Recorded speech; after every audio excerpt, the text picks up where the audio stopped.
Triangle दे रखा है, ये राइट ट्रायंगल दे रखा है ABC, और ये AC जो है ये इसका हाइपोटेन्यूज हो गया। हाइपोटेन्यूज को फिक्स करके और ट्रायंगल को ऐसे घुमाना शुरू करा तो एक तो कोण मुझे ये बनता हुआ नजर आएगा, ये कोण, ये वाला इधर वाला कोण और एक इधर वाला कोण, ये तो ऐसा लग रहा है जैसे कि दो कोण है और दोनों इस तरीके से घूमते जा रहे हैं, समझ गए।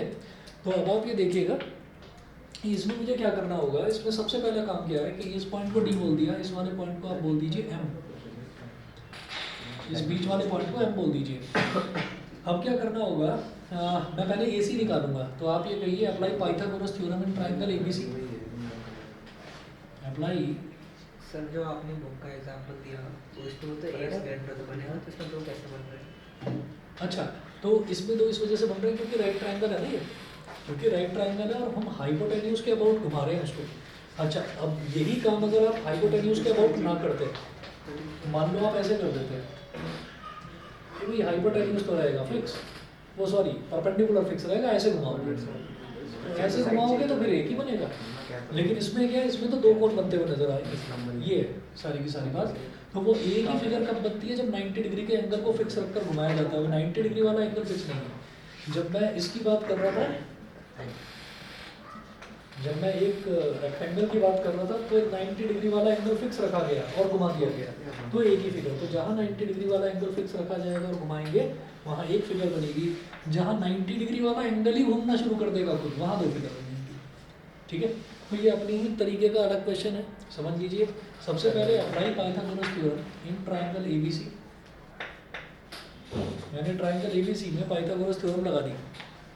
ऑनलाइन वाले बच्चे बता दें मेरे को कि ये समझ में आ गया कि इधर एक कोण इधर और एक कोण इधर बनेगा, डबल कोण बनेंगे।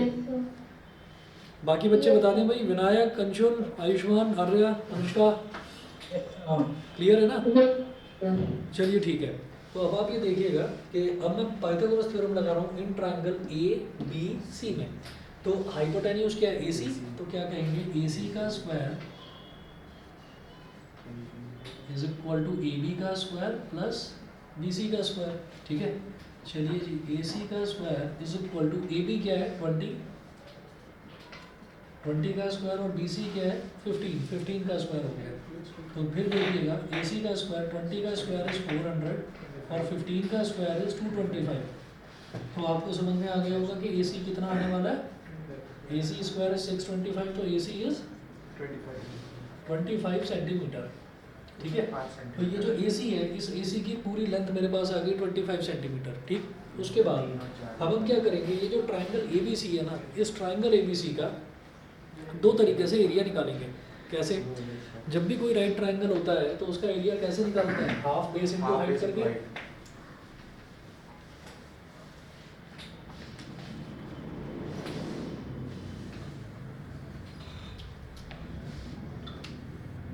यहाँ मेंशन कीजिए area of triangle ABC।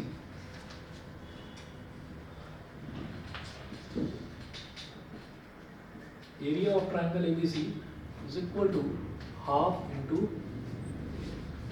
BC into AB, half into BC into AB। तो किसी भी ट्रायंगल में ये देखा जाता है कि जो एक लाइन जो है जिस पर परपेंडिकुलर ड्रॉप हो रहा है उसको बेस मान लो, और जो परपेंडिकुलर है उसको हाइट मान लो, ये हो गया। अब इसी तरीके से मैं ये कहूँगा कि नहीं, मैं तो AC को मानूंगा बेस, तो चलिए जी AC को मान लो। तो एरिया ऑफ ट्रायंगल ABC इस तरह से भी निकाला जाता है कि हाफ AC, अगर AC को बेस मान लिया तो AC पर परपेंडिकुलर ड्रॉप कौन सा हो रहा है, BM, समझ गए। मैंने अगर BC को बेस माना है तो उस पर परपेंडिकुलर कौन सा ड्रॉप हो रहा है, AB। तो हाफ बेस मेरा ये हो गया, हाइट ये हो गया, तो हाफ बेस इंटू हाइट ये हो गया। हम ये कहेंगे नहीं जी नहीं, मुझे तो AC को मानना है बेस, तो AC को मान लो बेस। जब AC बेस है तो फिर BM हो गया ना हाइट। ठीक है, तो हाफ AC इंटू BM कर दिया। तो दोनों ही तरीके से अगर आप एरिया निकालेंगे तो सेम है, हाफ BC इंटू AB कर दो, हाफ AC इंटू BM कर दो। तो आप ये देखिएगा कि ये और ये दोनों इक्वल हो गए। तो half into BC into AB is equal to half into AC into BM। Half से हाफ कैंसिल, और कोई चीज़ तो कैंसिल हो नहीं रही है। तो जो BC है, BC कितना है, BC है 15, 15 इंटू ए बी कितना है, ए बी है 20, तो 15 into 20 is equal to A C into B M. तो ए सी कितना है, अब ये भी निकाला 25 और इंटू बी एम। अब देखिएगा 5 3 जा 15, 5 5 जा 25, 5 1 जा 5, 5 4 जा 20। तो बी एम की वैल्यू आ गई 12 सेंटीमीटर। तो ये जो 12 सेंटीमीटर है ये किस तरह से बिहेव करेगा, ये इस वाले इधर जो कोण बन रहा है इसका भी रेडियस है 12 बी एम, और जो इधर वाला है इसका भी रेडियस है 12 ही है। ठीक है, वो बोल रहे हैं find the volume of the find the volume and the surface area of the double cone so form. ठीक है, तो पहले वॉल्यूम निकालते हैं। अब वॉल्यूम निकालने के लिए हम क्या करेंगे, volume of the cone A B D, ये कोन इस तरह से बन रहा है ए बी डी, ऐसे ए बी डी बोल दूंगा। तो volume of the double cone लिखेंगे हम, volume of the double cone is equal to volume of cone A B D, volume of cone A B D.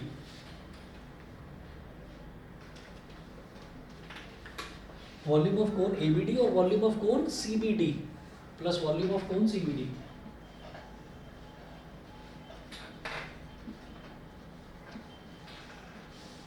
ठीक है, तो जरा ए बी डी का वॉल्यूम निकालेंगे। तो ए बी डी के वॉल्यूम के लिए हमारे पास रेडियस कितना हो गया, बी एम। तो फॉर्मूला होता है वॉल्यूम का, कोन का volume 1/3 pi are square h, 1/3 pi are square h. तो आर कितना है, आर है बी एम, तो 1/3 पाई इंटू बी एम का स्क्वायर इंटू एच कितना है ए एम, एच कितना हो गया ए एम। ठीक है, तो 1/3 pi B M square into A M, ये तो हो गया volume of cone A B D, पहली चीज। उसके बाद जो नेक्स्ट है,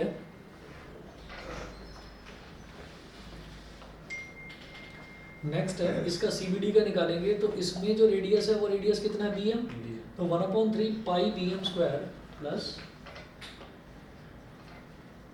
1/3 pi B M square into, अब इस वाले कोण की हाइट कितनी है सी एम।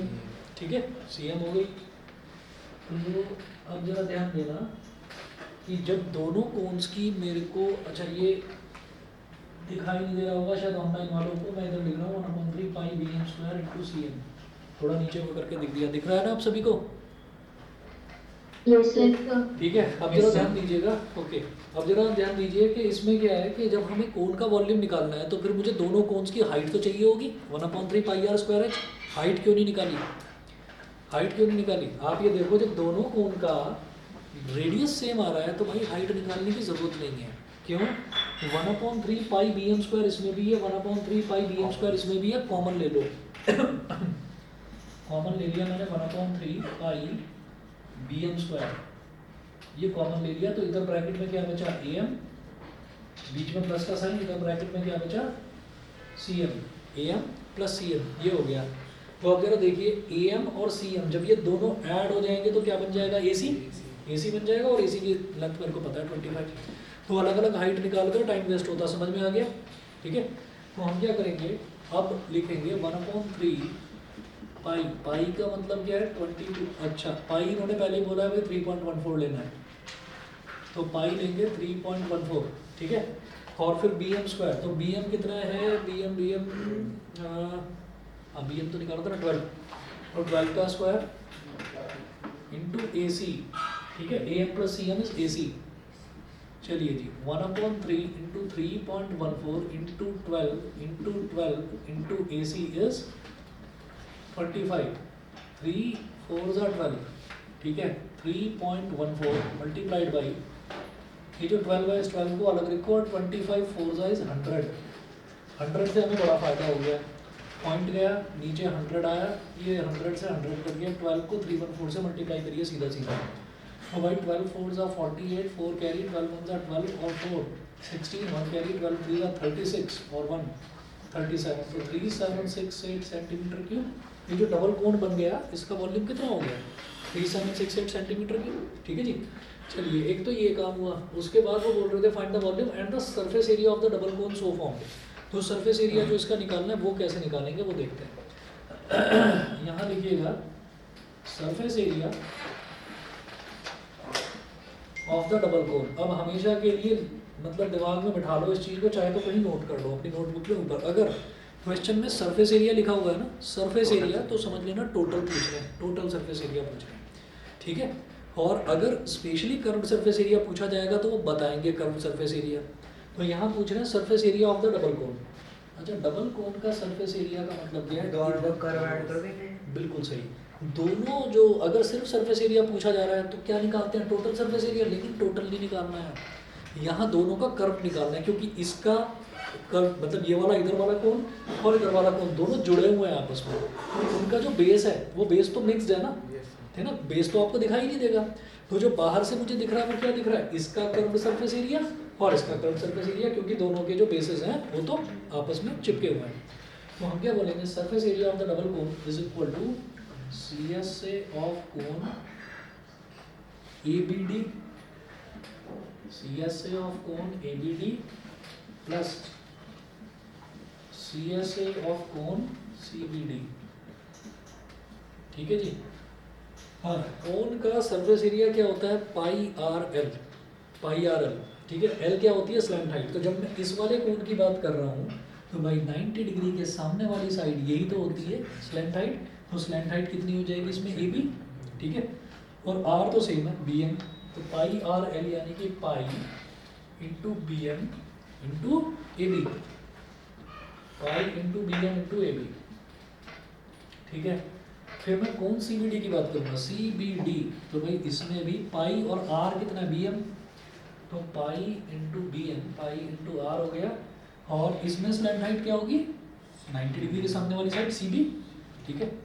तो ये हो गया CB। अब भाई पाई और BM तो दोनों में कॉमन आ रहा है, तो पाई इंटू BM ले लिया कॉमन, ठीक है। और ब्रैकेट में इधर क्या बचा? AB, बीच में प्लस का साइन, AB प्लस CB। ये मेथड मुश्किल तो नहीं लग रहा है, समझ तो रहे हैं, ठीक है। अच्छा, उसके बाद पाई की वैल्यू तो देखो बता रखा है 3.14 ही लेनी है। BM की वैल्यू हमने निकाल ली थी, 12 थी BM की वैल्यू, तो इधर आ गया 12। और AB प्लस CB, तो AB कितना है? AB है 20 और CB है 15, तो 20 प्लस 15, 20 प्लस 15 ये हो गया। इस तरफ कर रहा हूँ।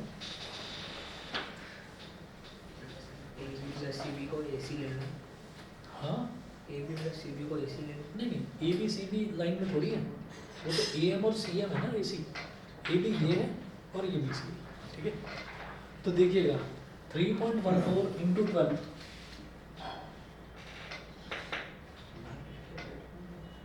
3.14 इंटू 12, तो 12 4 ज़ा 48, 12 4 ज़ा 48, 4 कैरी, 12 1 ज़ा 12 और 4 16, तो 1 कैरी आ गया, 12 3 ज़ा 36 और 1 37, 37.68 आ गया, 48, 12 और 4 16, 1 कैरी आ गया, 12 3 ज़ा 36 और 1 37, 37.68 इंटू 20 प्लस 15 कितना हो गया? 35।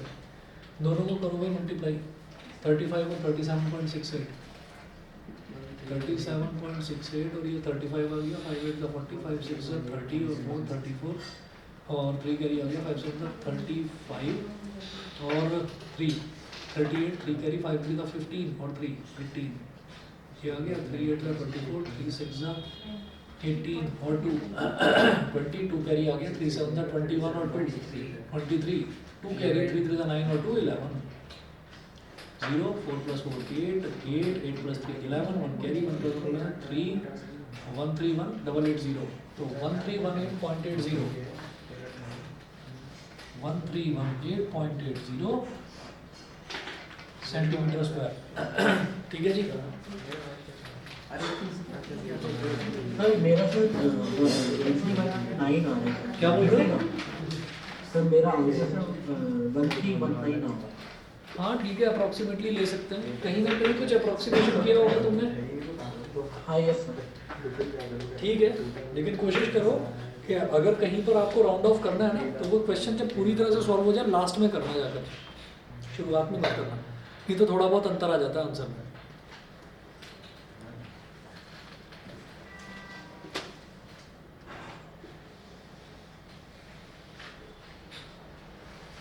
चलिए मैंने क्वेश्चन है 13.5 में दे रखा है उसमें से वैल्यू 3 4 है।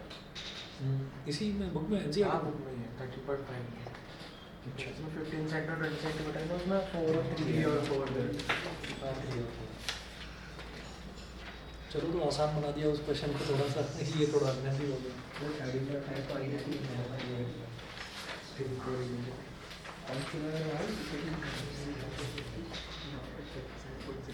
कौन सा वाला बोल रहे हो? 13.5 का ऑप्शनल का है ये? हाँ ऑप्शनल हाँ ऑप्शनल का ये रहा, क्वेश्चन नंबर 2 है ये ऑप्शनल। हाँ सर आज मैम ने करवाया था ना ध्यान में रखना। कोई बात नहीं, कोई बात नहीं, मतलब बन तो रहा है, कॉम्बिनेशन ऑफ फिगर ही है, कॉम्बिनेशन ऑफ सॉलिड्स होगा।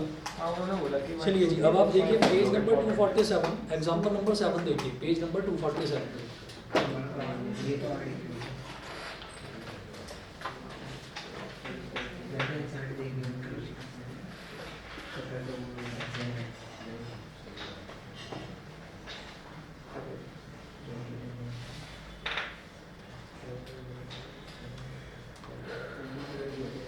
ये तुम्हारे भी प्रीबोर्ड चल रहे थे क्या? अभी चल रहे हैं, अभी खत्म हो गए? मैं वही सोच रहा था, मैंने कि बड़े दिनों से शक्ल नहीं दिखाई, इन्होंने कहा है। Page number 247, example 7।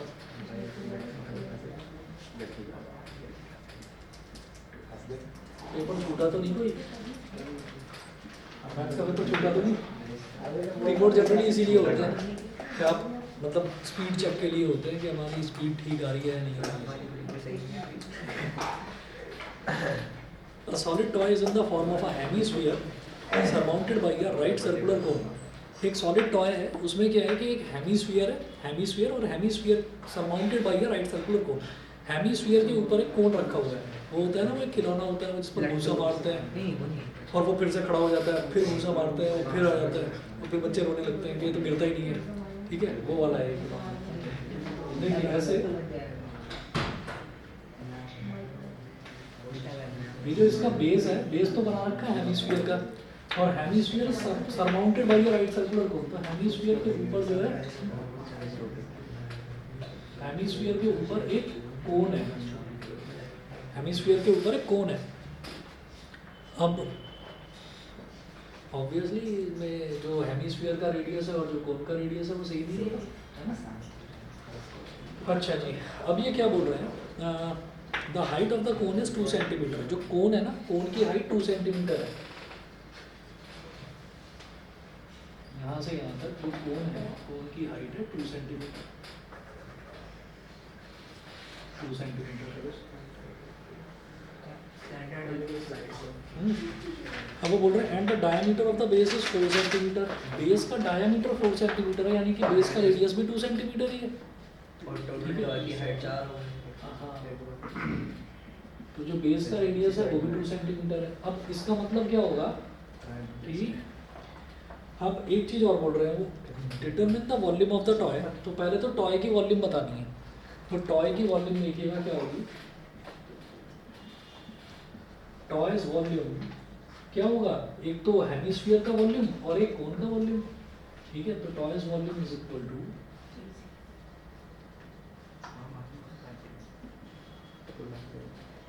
Volume of hemisphere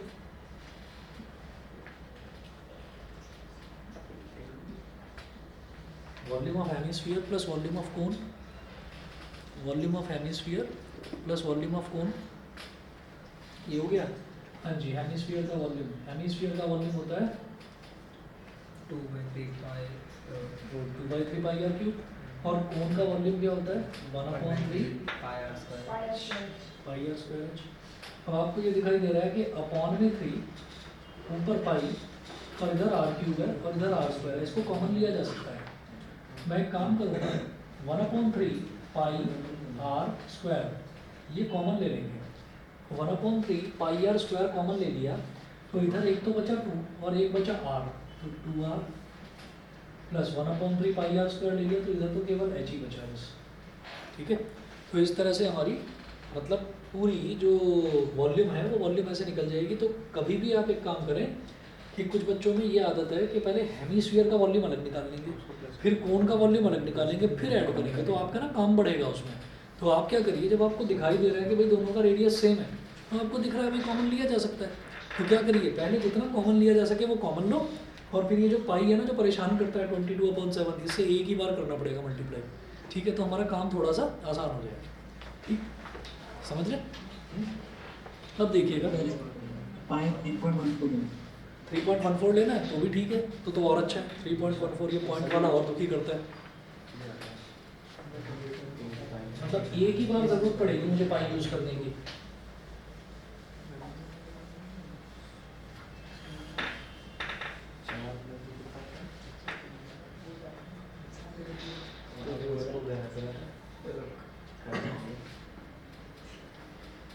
तो ये हो गया 1/3 इंटू 3.14 इंटू रेडियस कितना 2, तो भाई 2 का स्क्वायर और मल्टीप्लाइड बाई 2r, यानी कि 2 इंटू 2 प्लस h कितना है 2,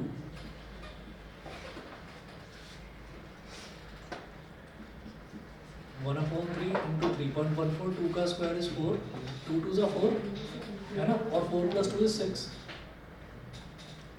तो 3 2 ज़ा 6 हो गया, तो 3.14 इंटू 4 2 ज़ा 8, 8 4 ज़ा 32, 8 1 ज़ा कितना है 25.12, सर 25.2 सर 25.12 सेंटीमीटर क्यूब। तो ये तो हमारे पास आ गया वॉल्यूम ऑफ द टॉय। अच्छा, अब इसके बाद इन्होंने एक चीज़ और बोली है, if a right circular cylinder circumscribes the toy, find the difference of the volumes of the cylinder and the toy. ठीक है, difference of the volumes of the cylinder and the toy.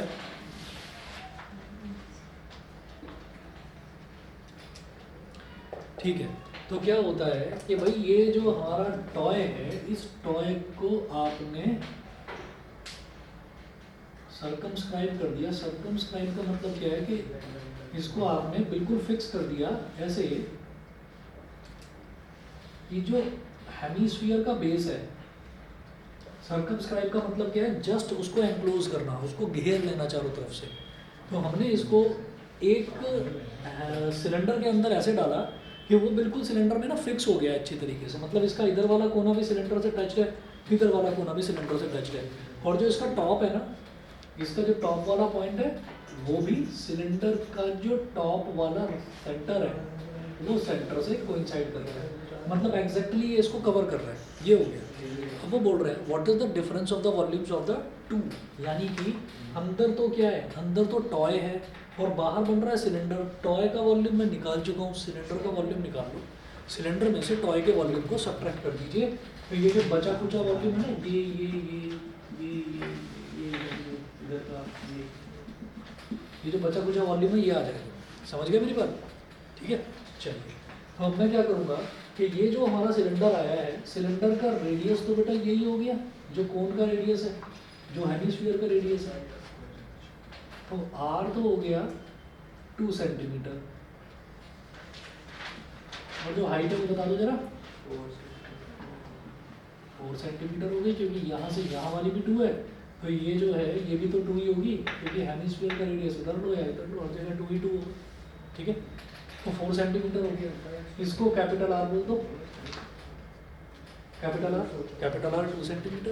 Capital R क्यों? क्योंकि cylinder बड़ी figure है, उसके अंदर ये पूरा का पूरा टॉय फिक्स्ड है, तो उसके लिए हमने पैरामीटर्स को कैपिटल वाली टर्म्स में ले लिया।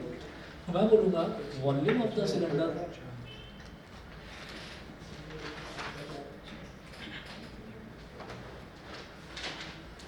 Volume of the cylinder is equal to क्या होता है भाई, pi are square H, pi capital R square capital H is equal to 3.14 into 2 का स्क्वायर इंटू 4। तो 3.14 इंटू 2 इंटू 2 इंटू 4, 4 2 ज़ा 8, 3.14 इंटू 8 इंटू 2। ऐसा क्यों कर रहा हूँ मैं? क्योंकि 8 इंटू 3.14 से मुझे कुछ याद आ रहा है, तो 25.12 ये आया था, तो 25.12 को डबल कर दो, कितना हो जाएगा 50.24 सेंटीमीटर क्यूब। तो difference in the volumes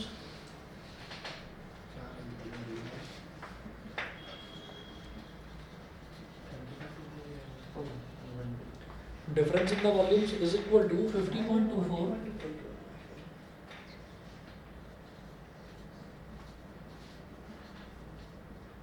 minus 25.12 is equal to 25.12 centimetre cube. बोलिए भाई, क्लियर? ठीक है. उसके बाद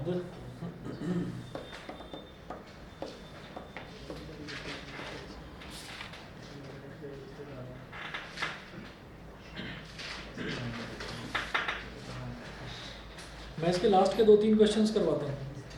शुरुआत के आप कर सकते हैं, ज़्यादा मुश्किल नहीं है. एक्सरसाइज 13.2 का क्वेश्चन नंबर 8 से मैं करूँगा स्टार्ट, रिवर्स ऑर्डर में चलूँगा. 1 मिनट वेट करिए बस.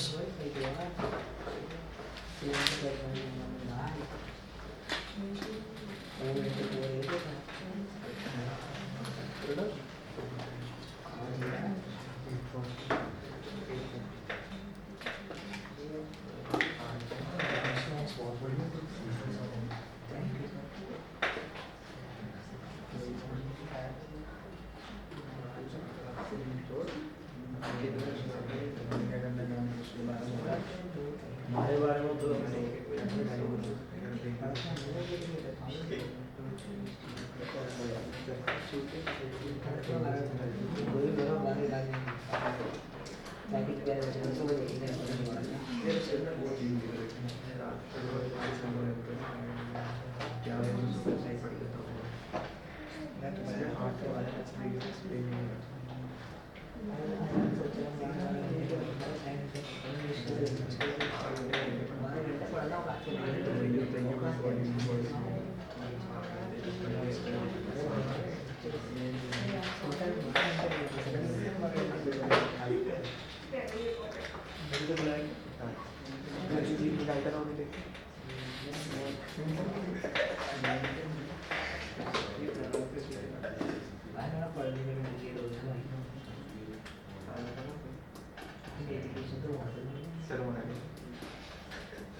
आप में से कोई भी नहीं है कि खुद से प्रैक्टिस कर रहा हूँ लास्ट वाला क्वेश्चन?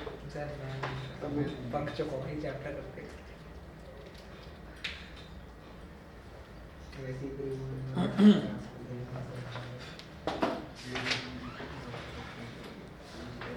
क्या कर लो. अरे ये बड़ी भाई बुक दे देते हैं ऐसे, मतलब पढ़ने वाले बच्चे को ना मतलब बुक दे देनी चाहिए. ऐसे नहीं, वो बेचारा वो तड़पा जा रहा है कि मुझे क्वेश्चन करना है, कोई बुक नहीं दे रहा है उसको.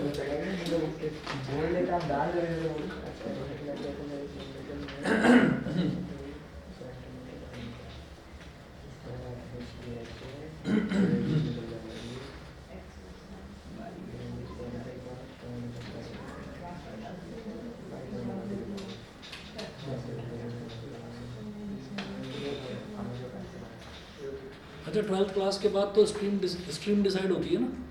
12th क्लास के बाद 12th क्लास के I बाद know B.Tech वाले हाँ, तो वो चीज़ डिसाइड होती है ना भाई। साइंस वाले भी अगर आप हो तो साइंस में अगर PCM वाले हो तो ये देख लोगे ना भाई फार्मा वाली साइड में जाना है या ग्रेजुएशन में साइंस साइड लेनी है। पीसीएम वाले फार्मा को जाएंगे तो पीसीबी वाले जाते हैं। PCB वाले जाते हैं, हाँ PCB वाले जाते हैं। मैं साइंस वाली बता रहा हूँ, जिन्होंने साइंस लिया है तो वो फार्मा वाली साइड में जाएंगे। कुछ बच्चे M और B वाले भी होते हैं, ऐसे भी हैं। ये पीसीएम भी बहुत कम तोते लेते हैं। हाँ, तो आप ये देखो कि वहाँ पर बच्चा है अभी और 10th अभी मतलब दिसंबर चल रहा है और एक दो थोड़े से वहाँ पर चैंपियंस हैं, तो उनसे बोला भाई होमवर्क करके रहना, होमवर्क चेक दिसंबर में। तो अभी क्या बहाना, वो सब होमवर्क वाली कॉपी घर पर भूल गया। मैंने कहा वाह बहुत बढ़िया। मैंने कहा मैं तो बचपन से गुजरा ही नहीं, मुझे कुछ पता ही नहीं है। मैंने कहा अच्छा ठीक है बेटा कर लेगा ना। हाँ सर कर लेकर आऊँगा होमवर्क कॉपी अब दिसंबर में। घर पर भूल गया। मैंने कहा बड़ा हो गया अभी तक जो है दाढ़ी मूछ भी आ गई। मैंने कहा अभी तक जो है ये चीज़ नहीं गई। समझ रहे हो ये एग्जांपल किसके लिए दे रहा हूँ मैं, है ना?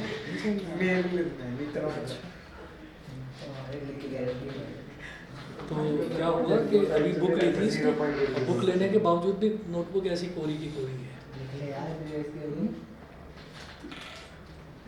निपुण का मतलब तो समझते हो ना, एक्सपर्ट।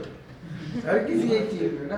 हाँ, तो ये जो है किस चीज़ में घर से टाइम पास घर से गायब होने में एक्सपर्ट है ना। चलिए जो क्वेश्चन नंबर 8 देखिएगा, 13 पॉइंट होगा क्वेश्चन 8।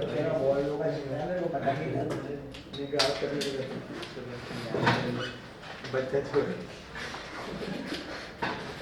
भाई का बॉल को जनता है पता नहीं था। चलिए जो क्वेश्चन नंबर 8 देखिएगा, 8 में क्या दे रखा है, a spherical glass vessel. Spherical glass vessel मतलब कि ग्लास का एक बॉल टाइप का है। It has a cylindrical neck 8 centimeter long, 2 centimeter in diameter.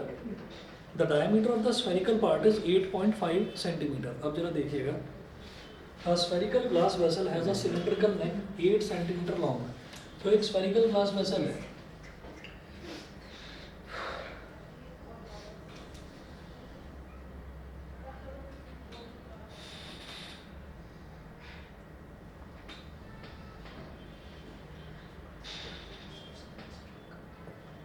Spherical glass vessel है ये, और इसकी जो नेक है वो सिलिंड्रिकल है ऐसे। तो ऐसी कोई चीज़ शायद केमिस्ट्री लैब में देखी होगी। काय को मन करता है वो टीचर हाँ, spherical glass vessel has a cylindrical neck 8 centimetre long. तो इसकी जो सिलिंड्रिकल नेक है इसको ना मैं ऐसे बना रहा हूँ ताकि मुझे ये समझ में आ जाए कि भाई इतना सा ये सिलेंडर है ना। तो जो सिलिंड्रिकल नेक है इसकी वो कितना है, 8 सेंटीमीटर लॉन्ग।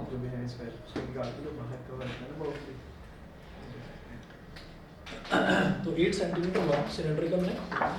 उसके बाद वो बोल रहे हैं 2 सेंटीमीटर इन डायमीटर, यानी कि ये जो सिलिंड्रिकल नेक है ना इसका डायमीटर 2 सेंटीमीटर है। मतलब रेडियस कितना हो गया, 1 सेंटीमीटर। रेडियस हो गया 1 सेंटीमीटर। फिर वो बोल रहे हैं the diameter of the spherical part is 8.5 centimetre. तो जो स्फेरिकल पार्ट है, स्फेरिकल पार्ट का जो डायमीटर है वो कितना है, उसको कैपिटल आर से रिप्रेजेंट कर दो, 8.5 सेंटीमीटर। तो 8.5 डिवाइडेड बाई 2, तो ये हो गया 4.25 सेंटीमीटर। और कोई टफ सी वैल्यू दे देते, उनको भी चैन नहीं पड़ता है ना। स्फीयर वैसे क्यूब और करना पड़ जाएगा इसका आर का। By measuring the amount of water it holds, a child finds its volume to be 345 centimeter cube. By measuring the amount of water it holds, तो क्या है कि उसको इसका रेडियस वगैरह कुछ नहीं पता था। उसने क्या करा कि उसने पानी उसके अंदर डालकर और फिर जो मेजरिंग कैन होती है, मेजरिंग कैन में उसने डालकर उसने चेक कर लिया, तो उसका जो वॉल्यूम है वो 345 सेंटीमीटर क्यूब है। तो ये जो पूरा फ्लास्क है इसका वॉल्यूम कितना, 345 centimetre cube. Check whether she is correct taking the above as the inside measurements and pi is equal to 3.14। ठीक है, तो ये जो मेजरमेंट्स दे रखी है ये मेजरमेंट लेते हुए ये देखो कि वो बच्चा ठीक है या गलत है। ठीक है कि 345 सेंटीमीटर क्यूब ही उसका वॉल्यूम आता है या नहीं है। तो ये देखते हैं जरा। तो हम एक काम करेंगे, पाई की वैल्यू उन्होंने बोला 3.14, तो भाई पूरा टोटल वॉल्यूम निकालना होगा। तो एक काम करते हैं, वॉल्यूम ऑफ दिस,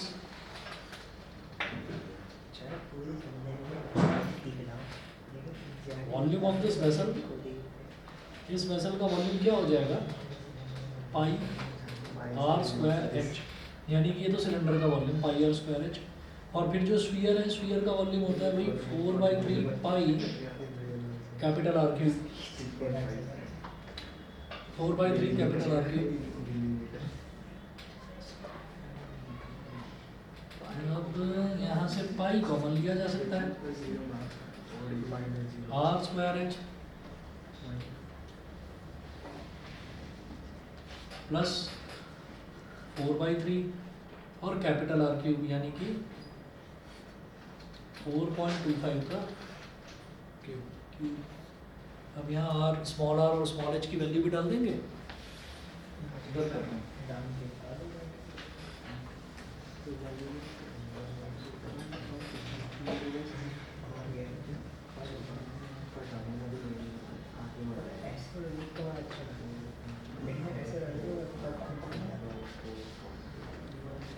करो भाई, थोड़ी सी मेहनत करनी पड़ेगी। 4.25 का क्यूब निकालने में, ठीक है। और स्मॉल आर यहाँ पर ये तो ठीक है, स्मॉल आर जो है बहुत अच्छा है, 1 है, और जो एच है वो 8 है, तो ये तो हो जाएगा।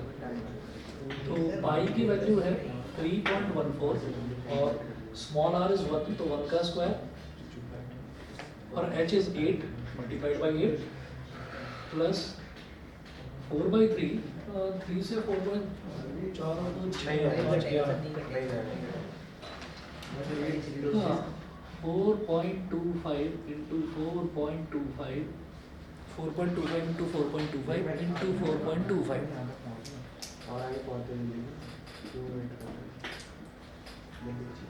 ब्रैकेट क्लोज करिए, ये सबको मल्टीप्लाई।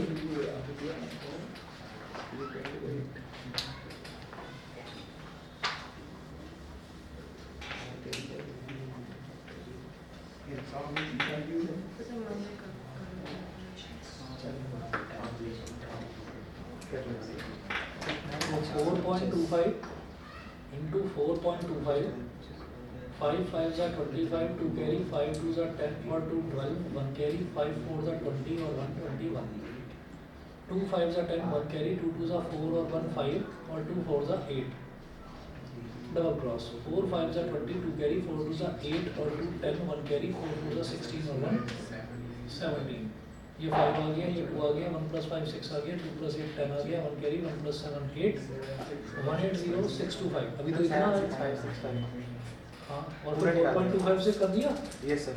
कितना आ रहा है? 7656 सही है, बड़ी स्पीड है।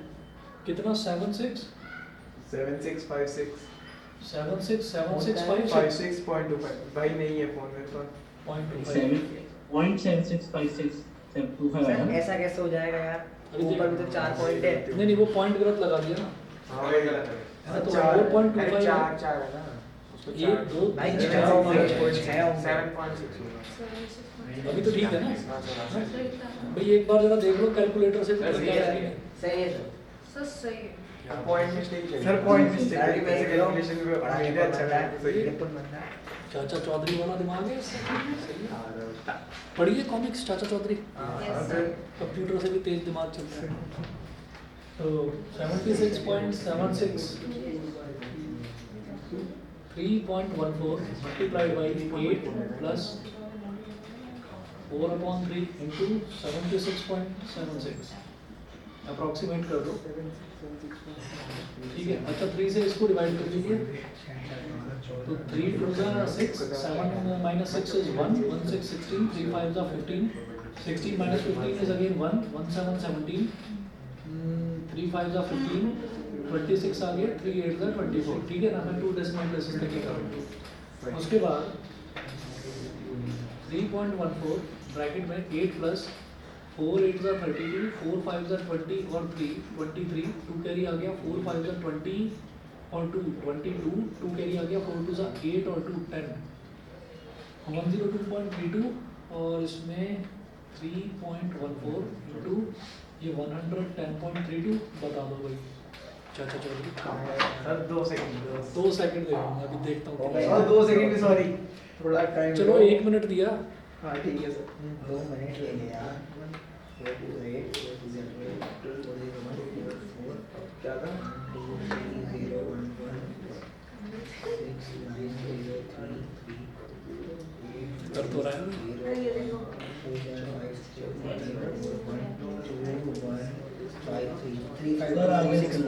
34 पॉइंट कुछ गड़बड़ करके आया। सर आप 346 पॉइंट आ रहा था 346.40 बाय 100 सेंटीमीटर क्यूब है ना।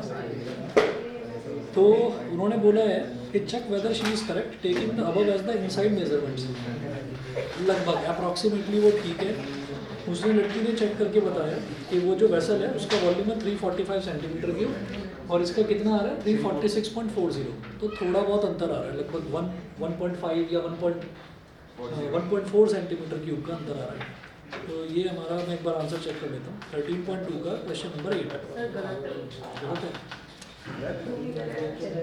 हाँ ठीक है, थोड़ा अंतर तो है ही। 13.2 का question number 8 not correct. Correct answer is 346.51 centimetre cube. क्या भैया इतना अंतर, ये मेरे को नहीं, ये नहीं समझ में आ रहा भैया। 51 मेरे को एग्जैक्ट चाहिए। हाँ 40 है 40 है तो 40 तो फिर हमने यहाँ पर कुछ इसको राउंड ऑफ करके गड़बड़ करा होगा। 40 ही है ये सब इसने गड़बड़ करवाया। सर सही है, सबका भी यही हाल है चलो ठीक है, ठीक है। चलिए जी, ये क्वेश्चन नंबर 8 हुआ, ठीक है। उसके बाद देखिए, उसके बाद बाय बाय, आज इतना ही करो, ठीक है। एक्सरसाइज 13.2 जरा ट्राई करना, ठीक है। और भाई कल मिलते हैं, कल टेस्ट है आपका मेटल नॉन मेटल और इलेक्ट्रिसिटी। ये तो है ही। इस बात को ध्यान से सुन रहे हैं ना सभी, मेटल नॉन मेटल और इलेक्ट्रिसिटी का टेस्ट है। सर मैं कल छुट्टी कर रहा हूँ, सुबह कितने बजे आना है 10 बजे आओ। 10 सर मैं भी आ जाऊँ 10 बजे 10 बजे सुबह 10 बजे टेस्ट के लिए ना उसको कुछ डाउट्स पूछने हैं। अच्छा ठीक है मैं पढ़ लूँ कोई सर मेरे भी ट्राइंगल्स करा दो इसको, मेरे को दोनों को ट्राइंगल ही करना है सर मेरे को।